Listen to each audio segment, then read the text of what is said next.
welcome back. I have a dark secret, and that is I have never driven a Honda S2000, and that's insane. I've driven NSXs, all kinds of benchmark cars, but this is something I don't know that we really appreciated when it was being made, and today there's really nothing like it unless you count the Miata, which actually the ND2 Miata has become more and more S2000-like because of that higher redline, but this was so incredible when it came out in the early 2000s because the AP1 had a 9,000 RPM redline. This is an AP2, it's an 05, so it's got an 8,200 RPM redline, but it has a little more drivability with the 2.2 liter, a little bit of mid-range torque down low. But here, I'm not here to tell you about how they changed from AP1 to AP2. You know that already, and there's a bajillion videos to do that for you. I'm just here to take you along for the ride and show you my first experience with an S2000. It's so cool. Look at this. That is like, I'm only one-handed here, but yeah, I mean, it's like a front mid-engine. This is fantastic. The owner told me to tell you not to judge him for the Type R badges. That was done by the previous owner, but obviously this thing is kind of built as an autocross car, certainly a driver, not a garage queen. We're on coilovers, clearly it's lower, and we've got RE71Rs that look well worn all around.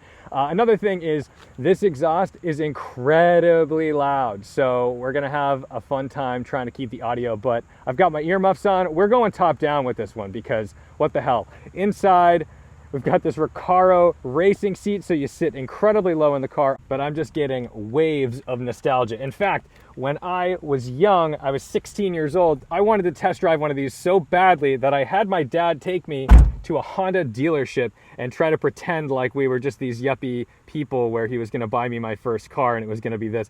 He chickened out. Well, I don't blame him. I wouldn't have done it for me either, but I never got to drive it. So anyway, we've got this beautiful S2000 key. The owner made sure that I got the good key because this one, this car has definitely seen a life. But the cool thing, S2000, so key goes in, you turn it all the way. We got our digital gauges, clutch in, and then we have our engine start button here.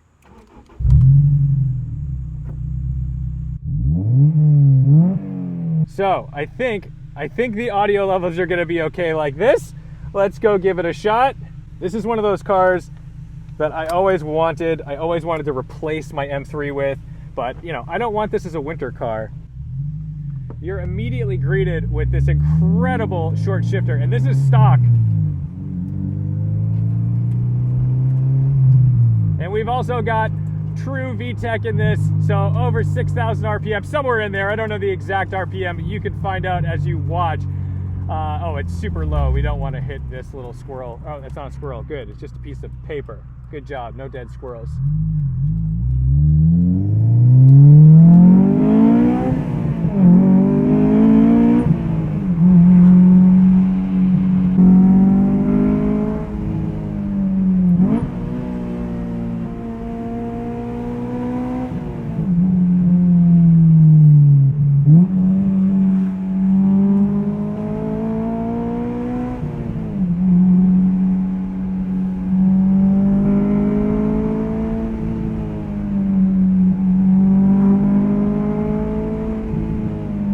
So much fun.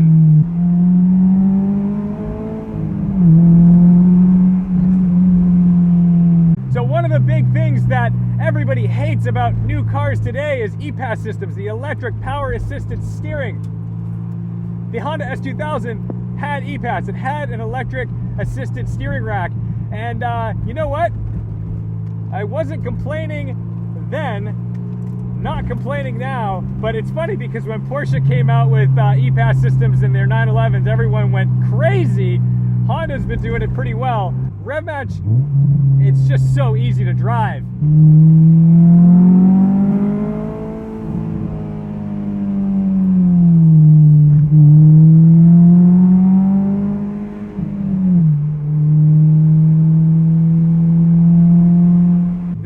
Still has the cable throttle, so it's not drive-by-wire. This actually is that cable feel, which you know what, I friggin' love. And there's no bullshit. You're not tuning it. You're not saying, oh, we put it in sport mode and it changes the sensitivity. It just feels like it's just an extension of my body, this whole car. The whole trick to the S2000 is trying to keep it in VTEC. It's like a turbo engine. You want to stay in boost. So when you do shift, you want to make sure you creep right up to that red line. So when you get in the next gear, you haven't fallen out of that power band.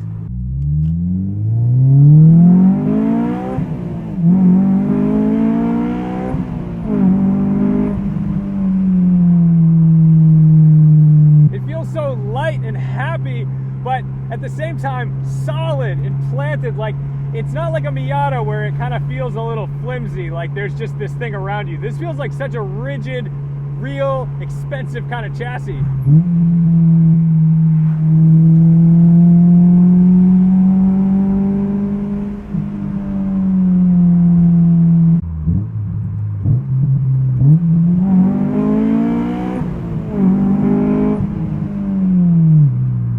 Honest to God, this gearbox is like straight out of my brain. There's just no question about where you are. It's just intuitive, it hits.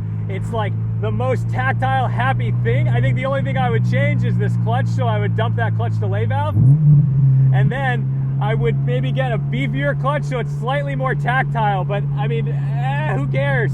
The interior is all business, it's no frills. You've just got this big, sweeping LCD tack with the LCD speedometer, coolant temp, and fuel. End of list. That's it. And then even here, they've hidden the radio. They don't want anything distracting you from driving. And this one does not have stability control. I think that came in 2006. But basically, even your controls for your radio are just up here. It's like volume there, and then I guess fan speed, HVAC system. It is just so driver centric. It's bananas. And because you just want to keep it in the rev range, you're going to get yourself in trouble. Like, I am actually genuinely concerned because I've got a loud exhaust, I've got a low, bright white convertible. This thing is just begging to get pulled over. It has enough power, but the joy of having like kind of a slower, under 300 horsepower car is that you get to use it whenever you want.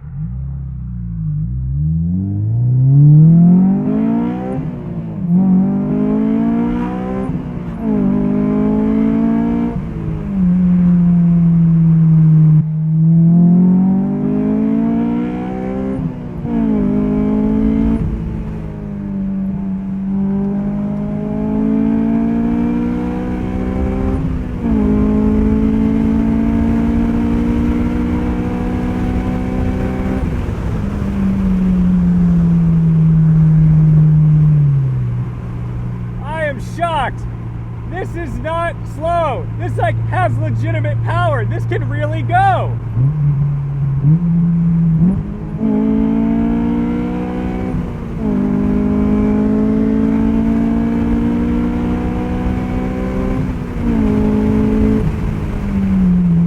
Maybe not the greatest cruiser since we're at like 4,000 RPM at 76 miles per hour.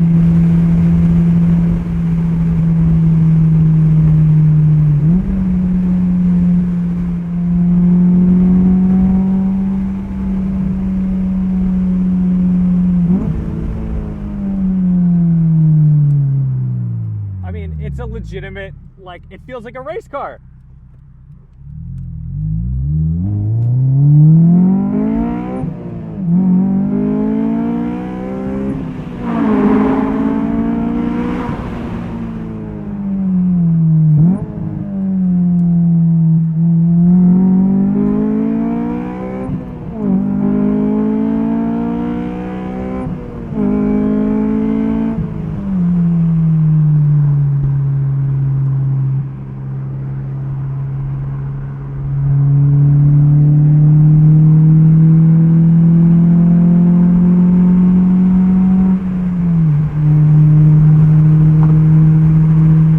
And at 140,000 miles, this thing is so tight. I mean, yeah, there's a couple squeaks and rattles, but who cares?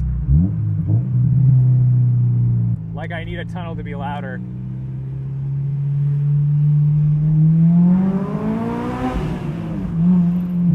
Still gotta do it. Still a punchy little mid-range. It's not potent, but it'll get you out of there. It's not like nothing happens. I would rather be in this than that. I don't want a Boxster anymore. I want this. And I've driven past probably a dozen Miatas, and I have zero envy. I mean, Miatas are fun. They are. I love Miatas. But my God, the S2000 is living up to all of my wildest dreams. Pause for Harleys. Here's what's funny. Those aren't even loud compared to this. I'm basically deaf now. All right, find low mileage, affordable S2000 profit. Here's one of the coolest things about it too, is that I'm not bored driving it in traffic. Like, I'm still engaged because it's an engaging vehicle. So although, I mean, maybe on camera it's boring because I'm doing 39 miles an hour, but I mean, I've got the top down. The world is my oyster. Everything is wonderful. I hope he doesn't think I just waved him on. Thank God. Don't communicate to other drivers, Tom. Don't do it.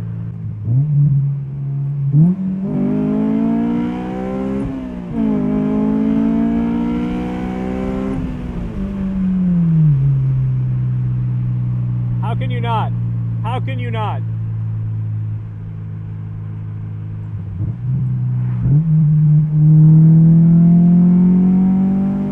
Listen to the grunt. It's so growly. The mechanical just anger.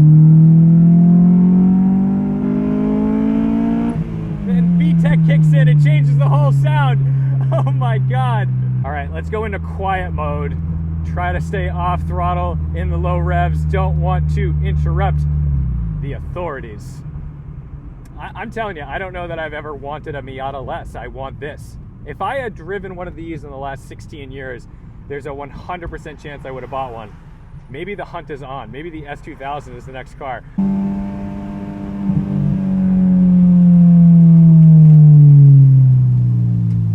I think this is the Goldilocks sports car.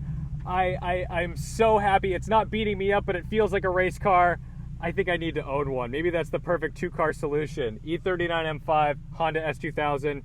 I can't think of a better combination. The Porsche will never go away, but oh my God, I love it. It lived up to the expectations. Thank you so much for watching, liking, commenting, and subscribing. Don't forget to respect the drive.